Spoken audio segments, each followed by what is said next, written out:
Lagi cemas dengar berita resesi? Tenang, yuk kita coba tulis ulang ceritanya bareng-bareng. Di mana-mana isinya berita resesi, PHK, bikin was-was banget kan? Dan gampang nular lagi cemasnya. Gimana kalau kita bikin cerita versi kita sendiri? Bukan soal panik, tapi soal persiapan cerdas. Soalnya rasa takut itu sering bikin kita ambil keputusan gagabah, bukan yang dipikirin matang-matang. Bab pertama dari cerita panik biasanya kumpulin uang tunai sebanyak-banyaknya. Tapi, ada jebakannya loh.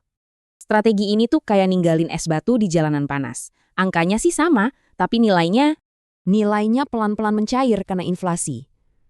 Dulu 100.000 bisa buat apa? Sekarang? Nah, ini saatnya kita tulis babak baru. Fokusnya bukan cuma nabung, tapi ngelindungi nilainya. Coba deh, anggap emas fisik itu kulkas buat uang kamu, biar nilainya awet, nggak basi. Emas itu nggak bisa dicetak sembarangan. Tujuannya buat pertahanan jangka panjang, bukan buat cepet kaya. Oke, perisai udah ada. Tapi gimana kalau tiba-tiba butuh uang cash buat darurat? Nah, ini keranjang kedua. Dana liquid, contohnya SBN. Ibaratnya tempat parkir dana darurat yang aman.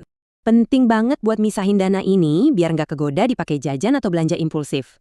Sekarang kita masuk ke bab yang sering bikin orang salah kaprah nih, pasar saham. Pertanyaannya, pasar saham itu judi atau justru lagi musim diskon besar-besaran? Coba pakai analogi minimarket. Jangan cuma jadi pelanggan, tapi jadi pemiliknya sekalian. Kuncinya sabar, bukan spekulasi. Pilih perusahaan bagus atau pakai reksadana indeks aja biar lebih gampang.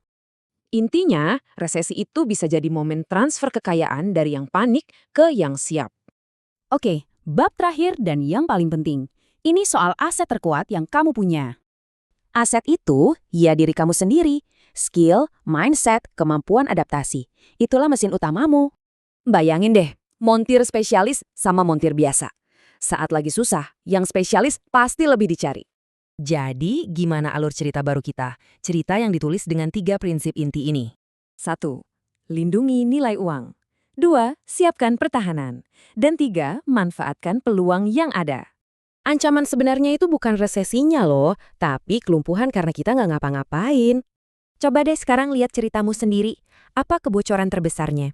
Ini langkah pertama buat nulis babak baru.